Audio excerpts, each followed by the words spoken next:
One cool mechanic in Expedition 33 is Verso's perfection mechanic. The way this mechanic works is every time Verso lands a hit or evades successfully via a dodge or parry, the perfection meter ticks up 1. Every time Verso is hit, it ticks down 1. The perfection meter starts at D and can go all the way up to S. The higher the rank Verso is on, generally, the more damage he does. Each character in Expedition 33 has their own mechanic, their own gimmick, but Verso's is so cool because it's the most connected and synergistic with the rest of the game. The entire combat system is built around understanding how the enemies work, how they attack, when to dodge, when to parry, and when to attack. Learning enemies whilst having Verso in your party not only gives you the passive effect of being better at evading, but a more tangible benefit via the perfection system. It feels like during the design process, the perfection system very much went hand in hand with the initial concept of the combat system, and it shows. Not only that, but Verso's skills also add a lot of value to the perfection system. Certain skills do more damage at and beyond certain ranks, and other skills' effects only work at certain ranks. This allows you to strategize and get the most out of any rank, which is important to avoid the feeling of sluggishness when your rank resets at the start of every battle. For example, Quick Strike, when used at rank D, gives more perfection, usually getting you to at least rank B. Adding this move to your kit and using it at the start of every fight jumpstarts your progression up the perfection rankings. Another cool mechanic in Silksong is Hornet Sprint. Now, I wasn't going to make a short on this initially because I didn't think it had enough depth, but the more I progress through the game, the more I think this addition is actually incredible. So firstly, you get the sprint from the dash ability. To use sprint, you need to dash, but then keep the right trigger held down. This makes Hornet cover slightly less ground than if she just spammed dash,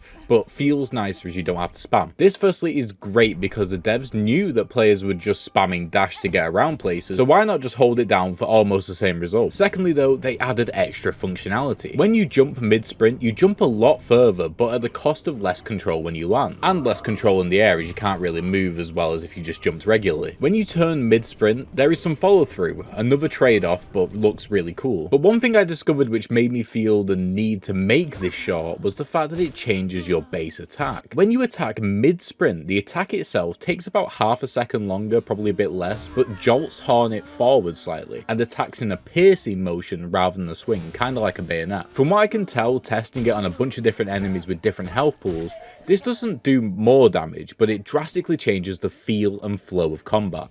To sprint into a room, pierce an enemy before jumping and pogoing to finish them off is a great feeling. I'm sure there are more undiscovered aspects of the sprint, and if there are, let me know in the comments. One cool mechanic in Hades 2 is the secret way enemies spawn. Unlike other wave-based dungeon crawlers, Hades 2 spawns waves in a strange way. It isn't just kill all the enemies and wait for the next wave, it's actually pretty dynamic. To trigger the next wave, you could have killed just 50% or 70% or even 90% of the enemies in the room. Now, I've logged a lot of data on this to see if there is a rule around health pools or types of enemies, but it seems to be pretty bespoke for every encounter, meaning that the developers would have tuned each new wave trigger based on playtesting and intuition by hand, which is really cool. This wave spawning mechanic removes downtime and keeps up with the tension, but also it makes those moments where you do get a brief break between waves even more relieving. One cool mechanic in Death Stranding 2 is the weather system. Many games have weather systems of course, but the weather system in Death Stranding 2 is the most impactful and reactive weather system that I've ever seen. If you don't know, the entire point of the gameplay of Death Stranding is to get from point A to B. How you navigate through the environment is up to you. In Death Stranding 1, though the terrain was tricky and interesting enough, backtracking to and from the same points could become a bit repetitive, because the terrain is always the same. The weather system in Death Stranding 2 fixes that. If it rains, rivers which weren't there before now become obstacles. The plain of desert that you've crossed 3 or 4 times could suddenly be hit by a sandstorm. You could even get hit by lightning if you choose to brave certain weather conditions. Bottom line, the new weather system in Death Stranding 2 works simply because it adds variety to the puzzle that is getting from point A to B, which is cool. One cool mechanic in Donkey Kong Bananza isn't just the fact that you can dig and destroy pretty much any surface, but it's why that is fun. If you didn't know, in Donkey Kong Bananza, you play as Donkey Kong and you basically just smash up the entire place. The execution of this smashing mechanic is where it really shines. Firstly, there are very little restrictions, giving the player a sense of agency where they feel like they can tackle a lot lot of the problems in the game with just this one mechanic. Secondly, the terrain is littered with collectibles and hidden areas that you can find as you dig, giving the player that constant feeling of rewards and progression. Thirdly, the camera, though not perfect, does an insanely good job at tracking decay, keeping focus, and logically either clipping through or pushing against terrain. Legit, if they didn't get this camera as good as they did, this game would have been dead on arrival. Finally, the smashing mechanic is core to the game. Pretty much every boss, every enemy, every puzzle involves smashing. It would have been easy to make this a gimmicky traversal mechanic and nothing else, but they didn't, and that's great. One cool mechanic in Kingdom Come Deliverance 2 is the fact that if you choose certain dialogue options, they actually give you stats for those particular categories. For me, this is insanely cool for a role-playing game, as it just sort of works the opposite of how other games do it. So conversations in Kingdom Come Deliverance are context first, meaning that unlike other RPGs, if you have high stats for one stat, it doesn't mean you will always succeed. Instead, it's about choosing the right dialogue option for the context and for your character, and if you're successful, that stat increases. This means that the more you pick the same options, meaning the more you roleplay consistently,